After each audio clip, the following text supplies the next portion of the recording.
Dude, that music makes me so happy. I don't know why. Like, I just want to. Sorry, this is just a quick aside. Like, I was listening to different songs and I found myself humming that one like later in the day. And I was like, I think we have one. Like, it kind of stuck with me. So, welcome everybody to Mongols. We've got a packed house with us tonight. I guess just going around the horn, I got Mondo, Steve, Liz, Josh, Laura, Ellen, Justin. Essentially the crew that was at the game this past weekend. Everybody, we doing good in unison? Yeah. There we go. Yeah. Cool. So we're going to talk primarily about the Hounds 1-1 draw against North Carolina this past weekend. We're going to kind of just go around the horn, sort of get some takeaways from everybody. I was going to say, but first, victory. There's no victory beverage. Sorry, it's a draw. So, Josh, are you drinking anything?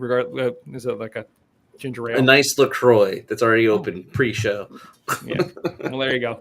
So we got a nice LaCroix. So yeah, we're going to talk about the game, and then I also want to get just everyone's thoughts. We always sort of set the bar and say at 10 games in, where are we? We don't look at the standings until 10 games in. We're 10 games in. So now we can look back and sort of talk a little bit just about our feelings about the first 10 games, see where things stand in our minds, and then go from there. So to kick things off, big game, 1-1 draw at Highmark, tale of two halves a little bit. Mondo, give me a lasting impression from this game. It could be about anything. It could be about the atmosphere. It could be play on the field. Anything. Give me something. The atmosphere was banging. It was great. I don't think we've had Highmark this lively all season yet. So, like that was awesome. I was surprised. Especially when the game first started, I didn't think there was that many people in the stands. And then as like the game progressed, I was like, no, the grandstand's filling up. And I guess afterwards they announced that they had sold out. Liz, it actually took me a hot minute on the full 90 because you were like, saying that they called you a sellout. And I was like, wait, who called you a sellout? Why are they calling Liz a sellout? I'm offended. Highly offended. Not only did they call us a sellout at the stadium, like they put on the, I like to thank our sellout fans. It's like, that's not cool. That's a way to say that. They also have a graphic up on like Twitter and everything like that. That's like sellout fan. Thank you, fans. Yeah. And it's just like, it's just space. The kerning is not great. No, I'm like, if we're not getting roasted, somebody at Detroit specifically is not doing their job. Yeah, I have not seen any backlash. I don't understand how that's possible. There should be people making fun of that graphic. There's not. 100%. Can we, though, just notice, like, this is not this game per se in that sense, but to the point where they're talking about a sellout and have this kind of hokey graphic. But, like, a year ago, they were talking about the exact number every time they were at a sellout crowd. And now they're just like, yeah, we sold out again. Yeah. Oh, they gave us the exact number. No, but I mean on social media and whatnot. Oh, yeah, right? like they're not like specifically being like we had this many, this right? Yeah. Which like, at this point it's old hat. What are you talking about? Yeah, that's great.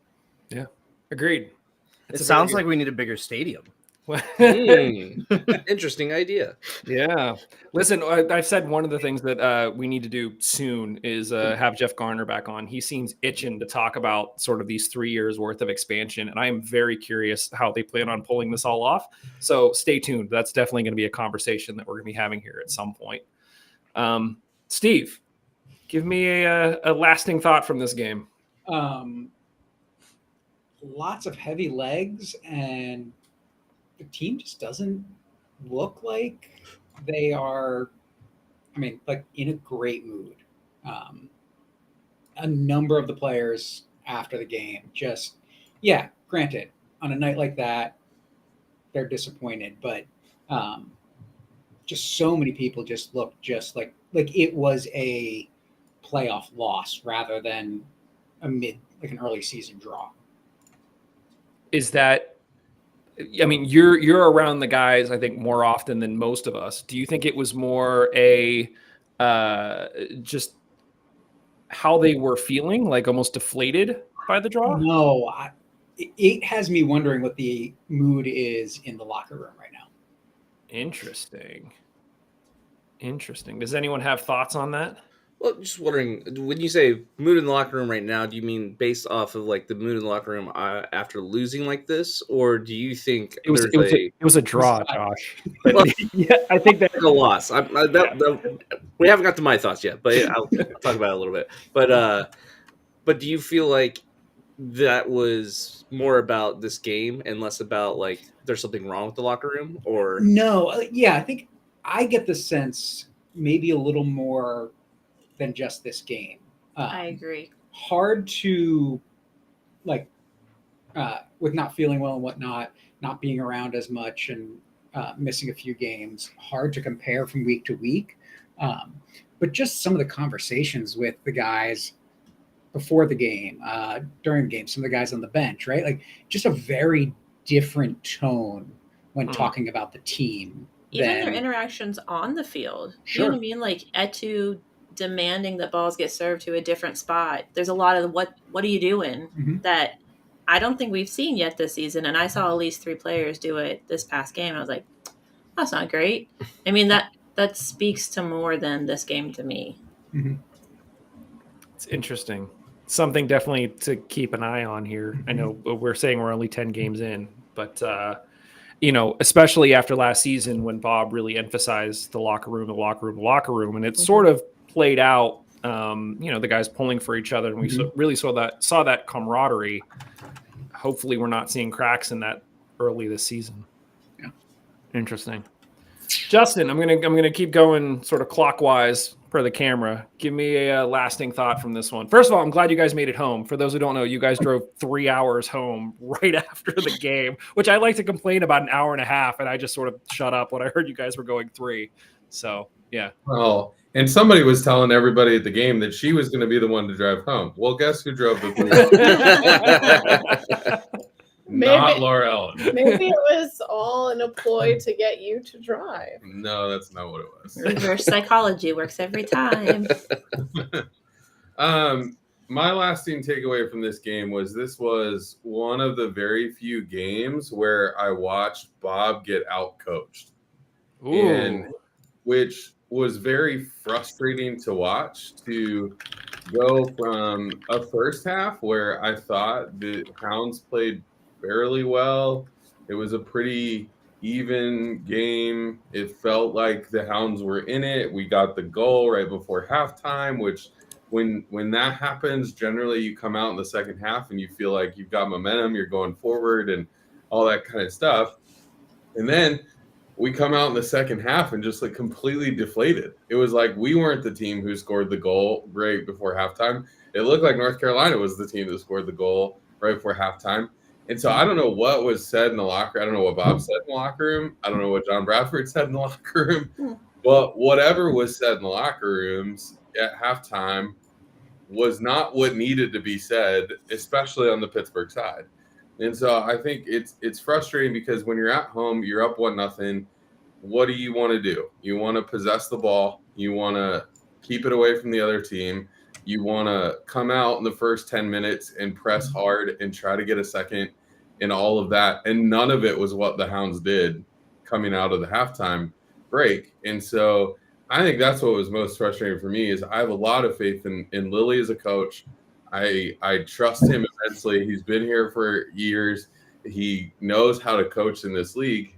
And this game did not prove it whatsoever. So you can bounce back and forth. Is that the players not responding to whatever Bob said or whatever? But then I think if that's not what's happening at the 55 minute mark, and you're not seeing what you need to see, then you need to make subs. And Bob didn't do that until a little bit later. And so fairly disappointed in especially the second half of the game. Yeah, I think you and I were talking pretty early in the game, and I was like, I could see this being like a 3-0, a 4-0, and especially in the first half, we had chances. It just we weren't putting them away. So I still felt confident going into the second half, and it just felt like after halftime, everything just like tanked. So I don't know what happened there. That's a good shout. Laura Ellen, do you want to explain yourself for as to why you didn't drive home? Well, so one of us is a morning person. The other one is a late night person. And so no. Laura Ellen had woken up at 4:30 in the morning Yeah. that morning. Yeah. And, It was fine. Anyway, it was great to be at the game and to see everyone. And it ended up being a beautiful, beautiful day in Pittsburgh, and we got to do some fun stuff. And so it definitely was. It was one of those days that I was like, this is what it makes it good to live in Western PA. And anyway, so. That was great. And what we haven't talked about yet was the stellar halftime entertainment that we got. To go to the Mongols YouTube channel and check that out and make sure you like it and share it with your friends and all the things. So for those who missed it, what are they called? The cheer squad? Hype squad. My bad. Yeah. Hold on. I have to ask, did somebody put them up to this? Like legitimately? No. Not Okay. us. All right. Okay. Continue your story, Laura. So we get there early because we want to sit at the top of the Steel Army section.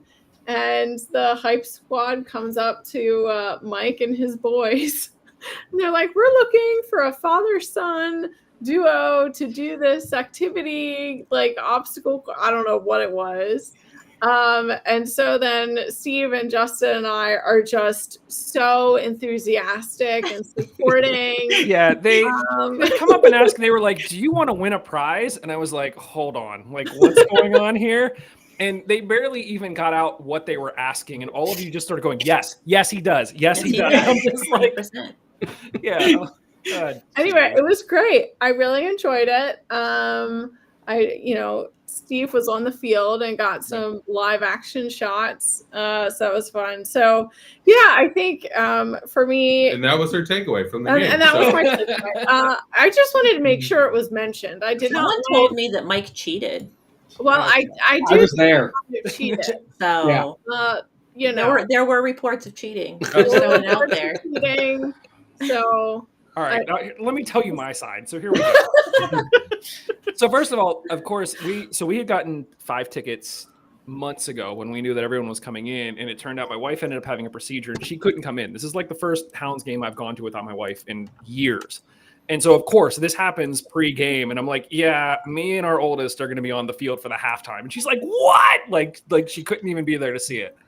So then we get down there, and first of all, we were on the field in the corner when Kizza scored.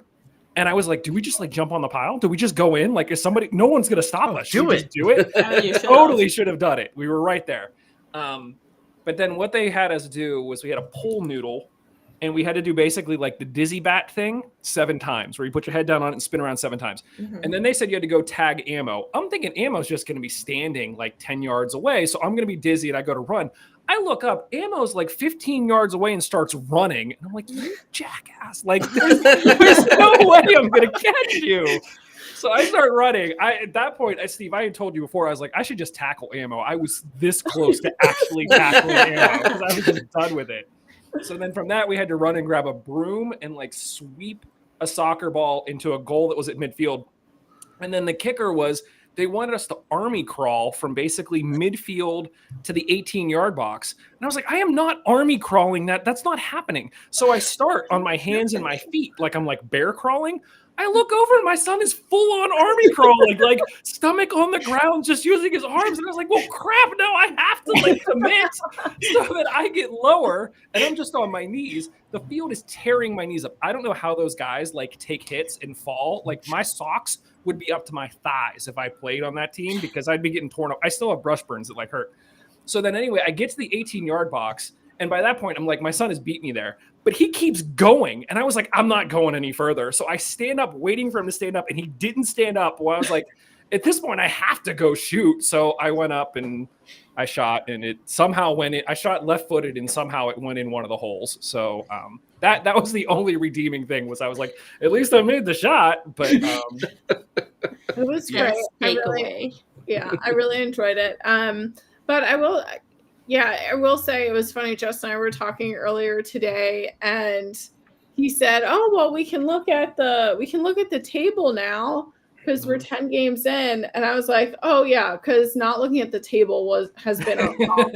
Like, so yeah, I think for me, it's hard to feel if I really try and think about the game in isolation, think about the play on the field in isolation, then I feel, one kind of way. When I think about the whole day and the whole experience, right? We got to be there in person. It was a beautiful day, and we got to see all of you. And so from that perspective, I'm like, all right, it goes in the win bucket, even though the play on the field was not ideal. So that's how I'm feeling about it. That sounds like a good positive way to spin it. I like it. Speaking of positive, Josh, what's your takeaway from this one? Yeah, this game was crap. Okay, first off, I made a mistake of wearing jeans. It was way too hot for jeans. It was very hot. Yeah, yeah. I did not hang out in the Steel Army section for the first half because the sun was over there, and it was my enemy. So I pretty much just hung out the other side of the field for the first half to stay away from the sun. But anyway, North Carolina is a bad team, guys. They're a bad team. We should be beating them by a lot at home. They're right below us. That's because we're not good either. They're a bad team, and it really disappointed me to see the way the team was not able to show up on Saturday. Like, it just flat and simple. They did not show up, and I felt like it was disjointed, not only from the team, but also I think we've already talked about a little bit, but coaching. The first subs we made was Kizza and who was the other sub? Junior. Mm-hmm. In the 60th minute. That's we need goals, and if you're subbing out them, and it wasn't like they were subbing out them for some stellar goal scorers. It was just nah, let's just. It felt like a spite sub, Lily just being angry and being like, well, you guys aren't scoring goals, I'm taking you out. It's well, you got to put in someone else who can score goals. If you don't have them, keep them in there. I don't understand those subs at all. So yeah, I don't know. I was just very lackluster performance from the team, and did not feel any hustle at all, and did not feel like they were showing up. And it's just really disappointing. That's a downer.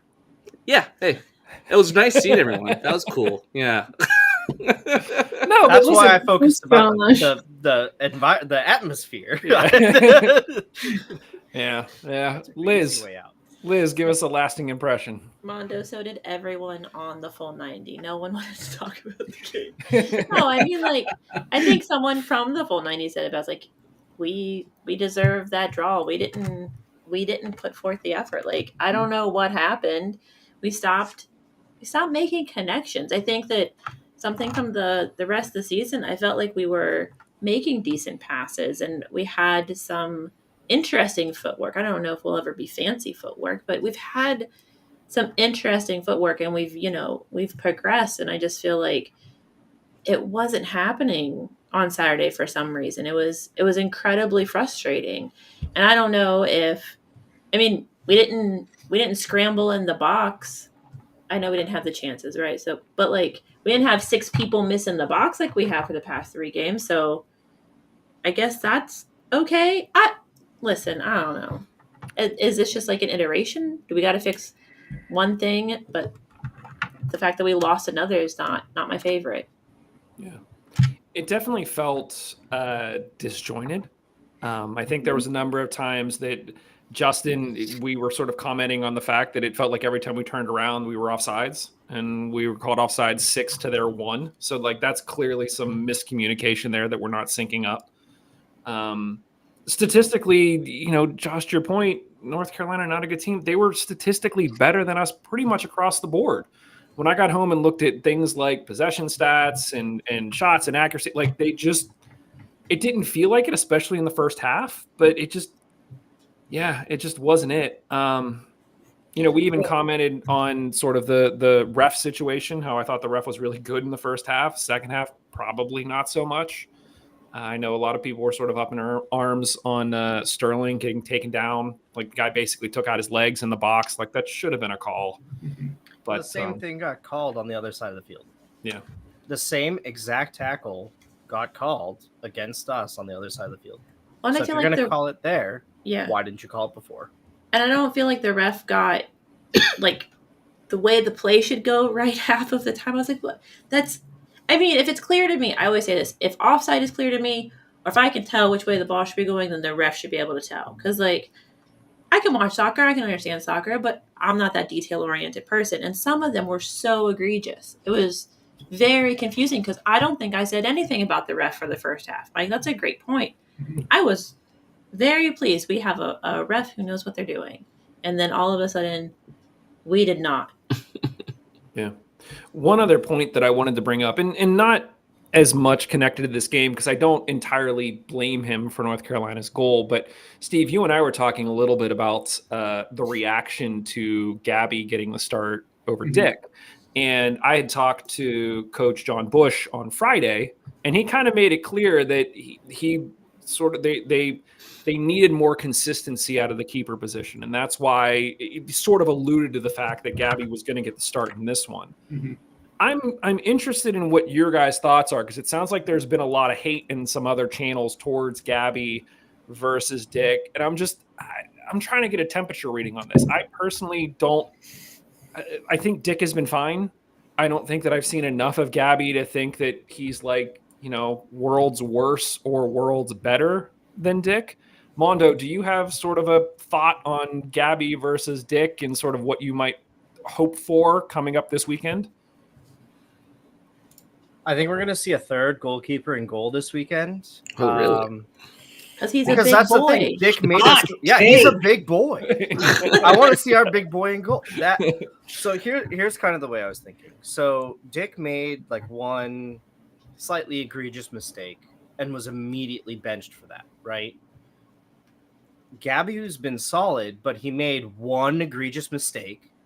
So if the trend continues, we're going to see our third goalkeeper on Saturday.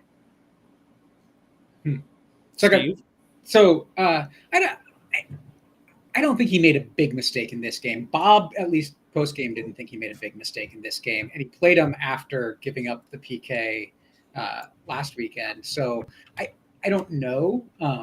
I think what's really interesting though on the Gabby versus Dick conversation is that mistake that Dick made is really, really reminiscent of the mistake that Gomez made during 2020 when Vidiello then started the last 8 games of the shortened season and went on to be the starting keeper, right? So I think it's Gabby's job to lose at this point.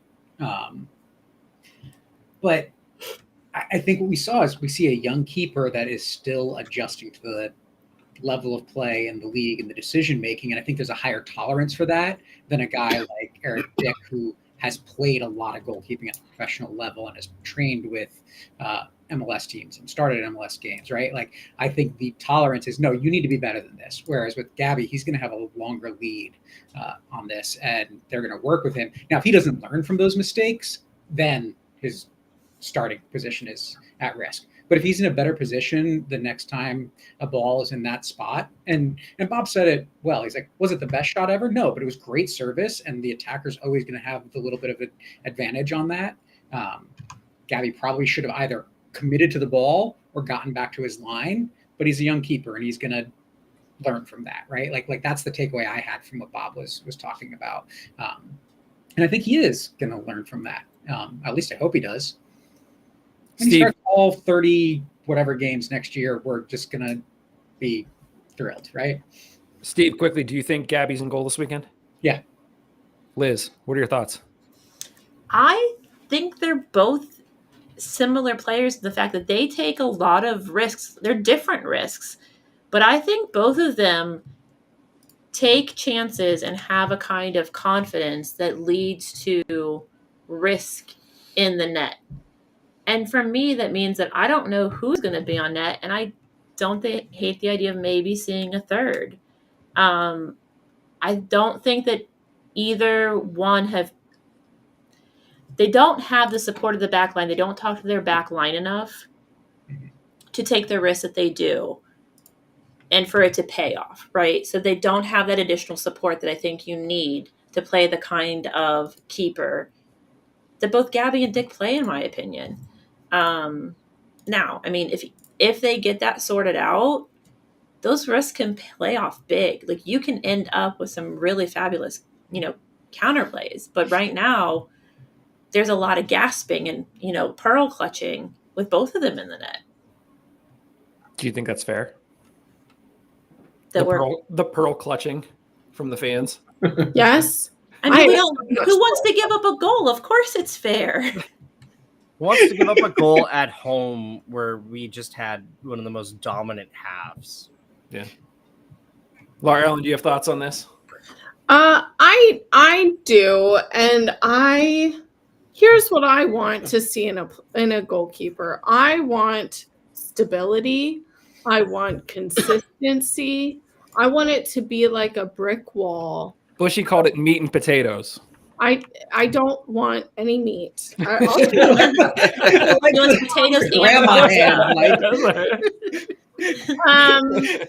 but yeah, I mean, I think, and this is what I struggle with keepers for any team that I'm watching and that I'm supporting, not just the Riverhounds, right? I really like the back passing to keepers, like especially if they're not excellent, like if they don't have excellent footwork, which most of the time most keepers do not have excellent footwork because there's a reason they're back there, right? And like they've been focusing on other things while the rest of the field players have been focusing on passing and their footwork and consistency with things like that. And so I think that's like, for me, I need to see consistency. I can do without the like swagger that what's his face at Vitiello had however many seasons. Like that does not impress me. I just need to see that you're consistent and that you're not going to take those, like to Liz's point, right? These like very flashy risks that when you make the save, when you like get out and can attack that field player or whatever it is, it works out for you and it looks really good. But then you look kind of foolish when you don't get there. And so for me, I lean toward a more moderate to conservative role in goalkeeping versus this more like, okay, we're just going to get out. But Justin, you were about to say something too.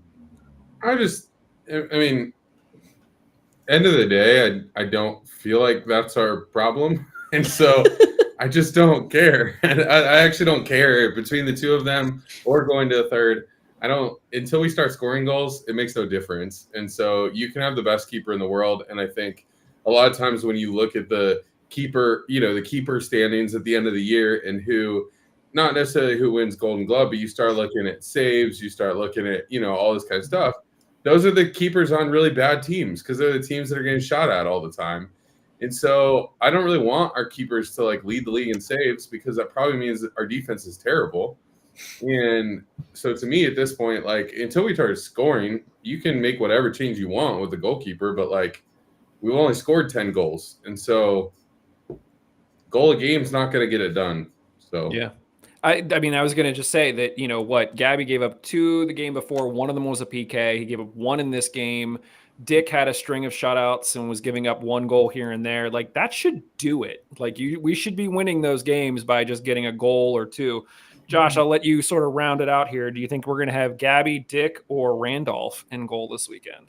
I think it'll be Gabby again, but I do think Dick's the better keeper. And I just don't I feel like this is a situation where something's rubbed, Bob the wrong way. And he can say it's consistency, but I don't think Gabby's consistent either. Like it hasn't been so far, at least in that. So either way, I guess, he has his favor, so he's going to be starting, but I would rather see Dick in that because I do think he's the better keeper out of the two of them. That's fair. But I think you just hit on exactly what it is though, Josh, right? Like Dick is going to play his game and he's going to play the way he's going to play. I think Bob is going to go with the other guy when he thinks he can mold him and have Bushy mold him a little more and get what he wants out of him rather than the known commodity of what Dick is.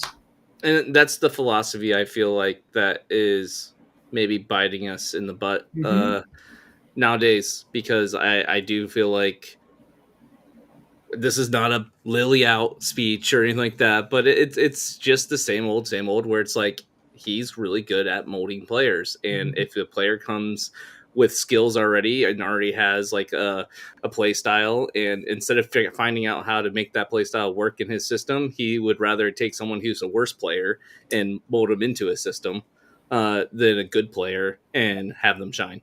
And that's just Bob's style. I mean, it is what it is. It works for him for the most part. I think this season it's worked the least that it has in a long time, maybe ever for him with this team, coaching this team, I should say. And it sucks because I do feel like there's been a lot of talent that has gone by just because of the fact that he can't make them what he wants them to be, instead of let them be who they are.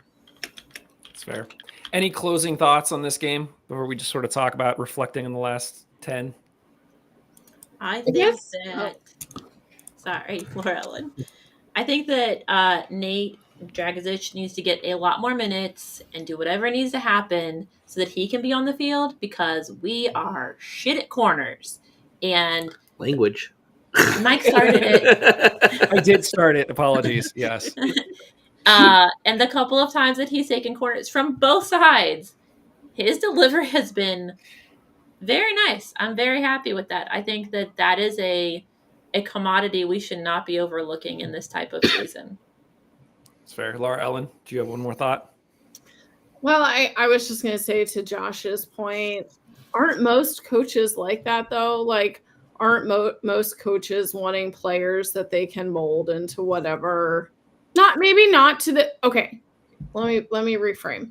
Maybe not to the degree that Lily is, right? Lily wants people fresh out of college, or kind of who are completely, I'm going to go with a clay analogy, that are just like complete just blobs of clay with maybe a little bit of molding. Whereas I would imagine other coaches want some malleability to their sculptures, so that like they're not already fired in the kiln, right? Because if you're fired in the kiln, then you can't, like, there has to be some flexibility, there has to be some ability to adapt to the style of play that the team you're playing with, to the coach, right? But I anyway, so I think there's some of that, but I think maybe Bob is to the extreme. Yeah, I do think it's a difference between a developmental league versus a pro league. And, you know, like, you wouldn't expect someone who's coaching like a Premier League team to be like, hey, I only want players who I can still mold and make my own. It's like, no, these players are like top of their class players, so they're going to be what they are. And your job is to find ways to make them fit together and to make them fit in your system, in a system that works for everyone. I don't expect that level. Like, obviously, we're not getting talent that's so developed. But at the same time, I do think USL as a league has grown to the point now where it's not just a bunch of college kids coming in and, you know, this isn't their first rodeo. And that's what it feels like Bob is best at. Mm-hmm. And I think, like, you both hit on it really well, right? Like, you think about that player that is going to be molded. Bob didn't re-sign Nico Brett after, what was that, the 2019 season? And then he's talking about it to us at the Steel Army Christmas party about, oh yeah, like, I've got this young guy with league experience and he's going to be just as good. And he was right, but it took 3-4 years for Dequa to get there, right? Like, so you gave up years of Nico Brett's best seasons for the eventuality of Albert Dequa instead of why not both, right? And I think that's the thing we're seeing with these goalkeepers potentially and other areas on the field, but it's a different conversation. So I think the only good news we have is that we saw Bob adapt from defense only and the Lily special of 1-0. And I think that he now acknowledges, like, you need to move forward a little bit. You have to have someone who can work on the attack. So this is his next thing that he has to adapt to. Like, this is a change he's going to have to meet. This isn't strictly a development league anymore. We're not trying to push everyone into MLS. I think that we are a different product, and USL is trying to push itself forward, and he's going to have to keep up again. My one more thing about this game was just going back to something Liz said earlier. I think it could be an indication of what's happening in the locker room with people kind of throwing their hands up and getting frustrated and calling for balls in different places. But I go back to Atu, and Atu was frustrated with some of the service he was getting down the wing. But I'm like, okay, but you are leading that he is leading the team in assists right now, and he is one of the few like bright spots in the attack. And then the other thing I'd say is the times where Mertz and Blackstock and Atu were all getting down the line and then crossing the ball in, there was just nobody on the end of it ever. And so I think, I mean, to me at this point, I think they're calling like a lot of Atu's like hand gestures and motions where he's asking for the right thing. He's saying that you got to put it out in front of me. You can't put it behind me. I'm not going to be able to get there. And so I think like it's not like he's like, well, why didn't you play this super risky ball that makes no sense to play to me? He's asking for like, hey, the basics is if a guy's streaming down the wing, you got to put it out in front of him where he can get to it. And that's not what's happening. And so I think like this team just needs to figure some things out. And I think they could be good because I think there are moments and flashes in every game of the right thing happening or the right thing being acknowledged should happen. It's just not happening. So I think, it's going to be interesting to see what happens over the next 10. And I think it's a trust thing for it too. Like those specifically, like he got one delivery where they put it clear out in front of him and the defender, and he beat that defender like by a mile and crossed it, and it was gorgeous. And that's not going to happen. Like not every team he's going to be that far, be able to outpace the defender in that same way. And maybe you deliver it, to the side of him. But instead of continuing to try that, they stopped delivering it to that same space that created opportunities. And right, he was frustrated because it should have been delivered there. But is that a trust thing? And that worries me. I think it was just the team was not executing their passes well. And Atu and Blackstock at the beginning of the second half were getting pinned back in much the same way they were pinning back the wing backs for North Carolina in the first half. And why? I don't know, but that's what I was seeing. And so I think to the substitution, why Kizza? I don't know. I think that's why Atu came out to try something different because he was not having success in the second half. Yeah. We sort of alluding to darker days. I think this is a good time to sort of tangent over to look at, the actual stats from the first 10 games of the season. So I'm putting up a graphic here on the screen. We had retweeted this. Massive shout out to @StatsUSL, which is USL Stats over on Twitter. They put together this handy little graph knowing that we don't look at the points or the standings until 10 games in. And so this is a little graph showing how many points the Hounds have had in every season, starting in 2017 all the way up to 2024. So we can sort of see visually where we fall in the spectrum of all the teams between 2017 and now. So where we're at right now is we're currently in 7th place on 13 points. Again, doesn't really matter in the grand scheme of things. It's 10 games in. There's only one season, 2019, where we had less points than where we are right now. But can anyone remember where we finished in 2019? Ooh, I can actually do one better on this one because I embrace some nerdiness, my deep inner nerd, and I actually looked at our strength of schedule compared to last year's strength of schedule because, per this graph, we're 1 point behind where we were last year. Oh, look at you spoiling my surprise. I'm sorry. Hold on. It gets better. In these first 10 games, last year, by the end of the season, the teams that we played in the first 10 games, only 2 were in the top 10. And as of, because I couldn't use my best skills, at the time of playing them, only 3 by week 10 were in the top 5. Sorry. So we faced very 2, 3 top 5 teams. This year we've already faced 6 top 5 teams. Now, so what this comes out to is our average, if you take the end of year standings, our average over the first 10 games for 23 was 7.5. If you take as of week 12, it was 6.7. This year, it's 6.3. So we've actually been playing harder teams in the first 10 games of our schedule. And this is, I did top, like I split it into 2 conferences. So like, yes, there's the number 2 in the East, number 2 in the West, you know? So Yeah. I still use that same, I use that to calculate that out. Sorry, I got super nerdy with You're the good. numbers. No, listen, you're good. Who let this guy on the show? This is great content. Fired. However, conversely, on the flip side of this, last year we game 10, we had 3 home games and 7 away games. This year we've had 5 and 5.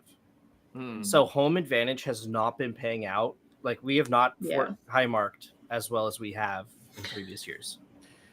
The other stat to sort of throw at everybody is I mentioned that the only season where we had less points at this time was 2019. In 2019, we finished that season with 68 points at the top of the Eastern Conference. So, yes, it has not been great, but if history is anything to say for it, this is clearly not the end for the Hounds. So, okay, but what about playoffs? What does it feel like? Right. So, I only need to be in the top 4 to get a home game. Like honestly, home game, that's what I want. But then, like, what about playoffs? Liz, I'm gonna start with you. So we've played 10 games. How are you feeling? Give me a lasting impression. It could be a memory. It could just be like how you're feeling about this team. Just give me something that to you sums up the last 10 games.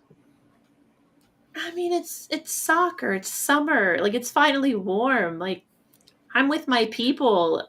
This is the family that I've chosen, and I'm out on the field and the players are interacting and the Steel Army's rocking and there's support and there's momentum behind projects, 2 different watch party bars, you know, Pride Month is coming up, which, you know, just like there's so much going on. Like, I love this. And like the team, we're a third of the way through. We will make playoffs. And I just want to know what we're going to do there. Like, I'm here for the ride. Let's see what happens. But like, this is it. This is my summer. Love it. Josh, same question. Now I'm going to sound like a jerk. Thanks for getting it started. Everyone take note. This is what I live with. I'm not disappointed in the fact that we've, not had great games against really good teams. It's games like Saturday's game that upset me, where it just like not performing against teams that we should be performing against, no matter when we're playing them in the counter, is what has me worried. And it does suck having a poor record at home, because I do think we had a lot of pride, and we should have taken a lot of pride, and did, in the Fort Highmark moniker of last year, and like just how good we were at home. And to see that crumble this year so far, it's been like, I don't know. Crumble's a strong word. Hasn't crumbled, but it's definitely not been great. Getting so many draws and everything. So, yeah, but to the points of Liz, it is, it's the fun time right now. So, and I am enjoying that aspect of the season. Tailgates have been great. Very convincing. Good job. Yeah. Mondo, how feel you? Well, I mean, because of my suit, I hate the summer because it's hot in that suit. But listen, I will say to you, so when we saw you at the tailgate, and I was like, "Holy, you got like lights, you got a little cutout for your watch." My son pulled me aside. He was like, "That dude is legit," and I was like, "I know he's legit." So I had to share that with you. I appreciate it. Yeah. So thank you. This is the way, as it was. But no, other than that, I mean, this is great. It certainly can't be worse than my Premier League team of choice. So I have that to look forward to. It's fair. Steve, temperature check. How you doing? We'll probably be fine. It's just like I just want to be better at the beginning of the season, and I want to build year over year rather than resetting and just feeling like, okay, what's happening, right? Like I don't want to crash out of the playoffs and then lose all our best players. Like I want to see things get built year over year and see us just come out and be 8-0-2 at this point in the season, right? Like, so I'm just like, whatever. I'm going to see good soccer this season. I know I will. And I'm going to cheer a lot of goals and a number of wins, and it'll be fine. But I'm just...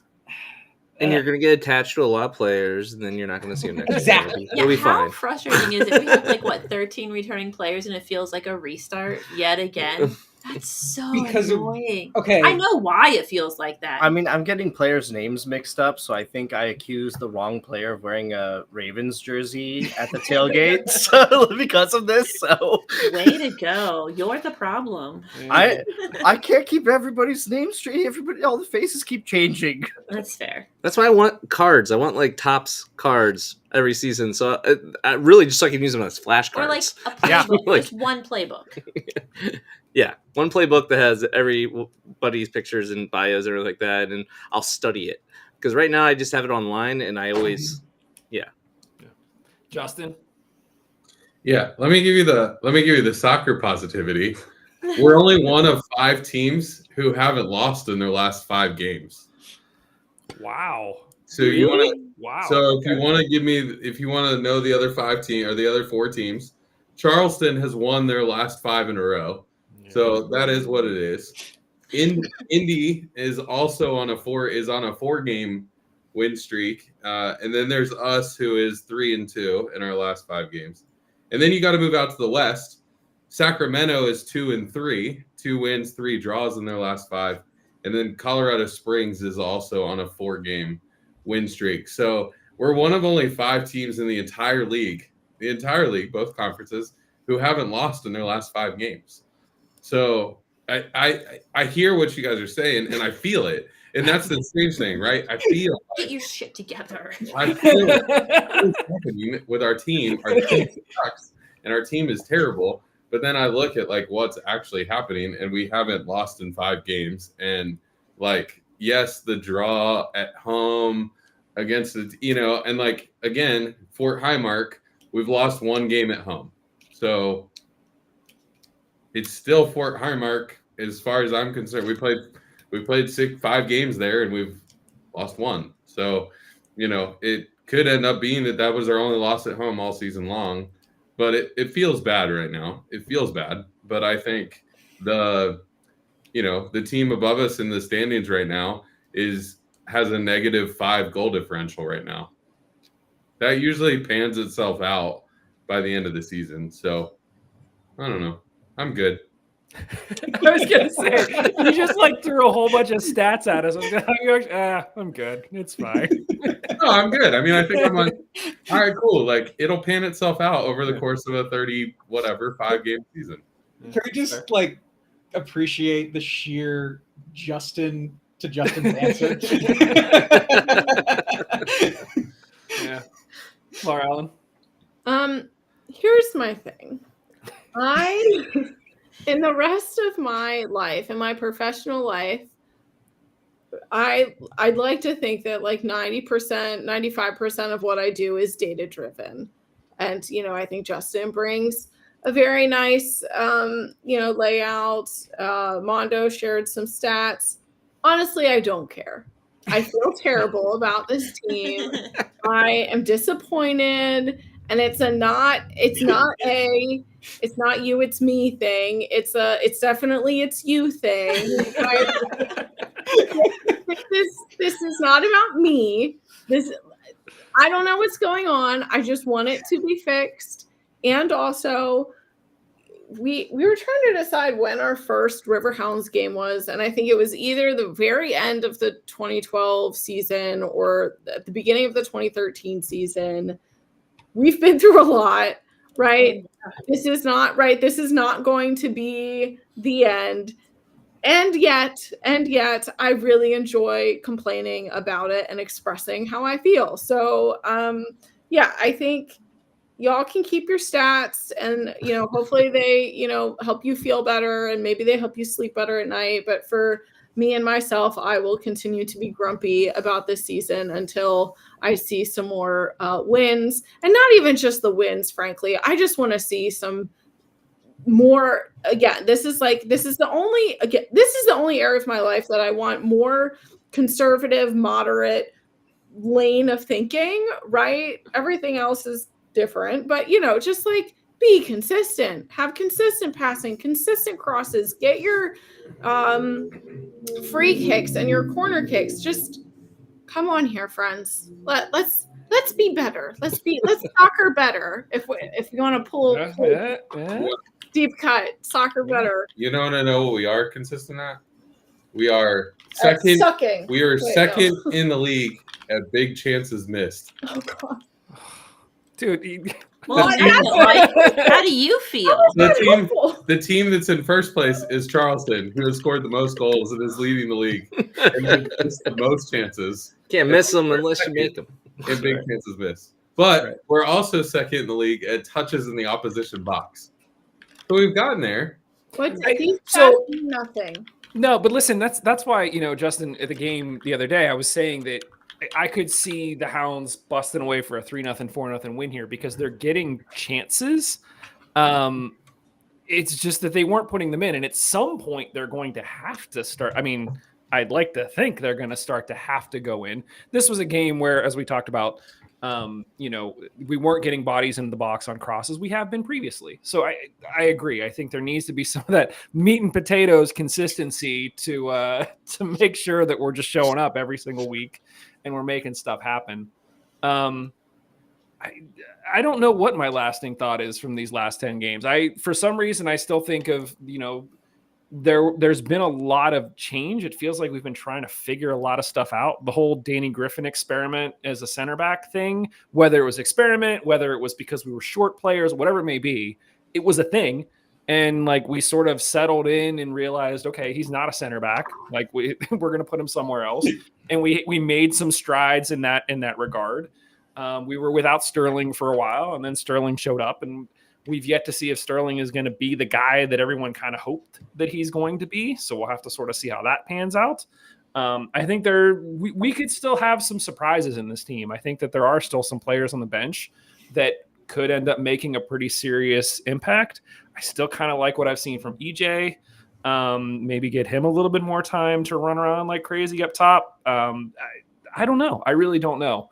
But I think that, my general thought is just sort of a conglomerate of everything that you guys said. A, I'm happy to be talking Hounds again. B, the future seems to be bright. We've talked about stadium expansion. We've talked about a women's team coming. So this is the start of something, regardless of, where we are in the table or the performance that we sort of felt betrayed by this past weekend. And so we've also been down this road with Lily before, where we start off slow. Some of us are often more pessimistic than others. My hand is raised, and then things turn around and you get called out later in the season. So I would never. Sorry, I was not making a high school reference, or a High School Musical reference by saying this is the start of something new. So yeah, I think that's how I feel about things.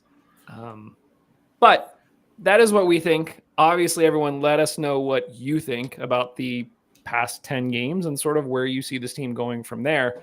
Guys, we spent almost an hour here sort of just talking about 1 point from the game and then, the 10 games before. Any final thoughts? Sign up for Pride Raiser. I was going to say it, and I was like, I'll just let you say it. Go for it. Yeah. Yeah, great. No, and Shoes and I talked on Saturday, and I said, how much of a donation do I make? Because are they going to hit their stride in June and then, deplete my bank account? But sign up.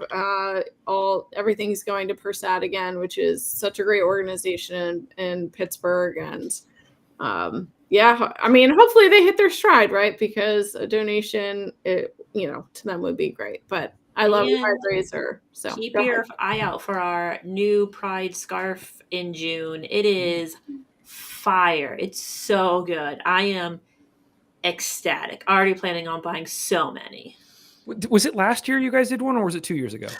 We did one 2 years ago, and we sold it 2 years in a row. But it's going to be another silk scarf, another summer scarf. That's my favorite of all the ones you guys have done. So yeah, yeah. I'm And looking forward to I this one. think the new one that we just got done getting designed and like we've ordered them, we're just waiting for them to come in.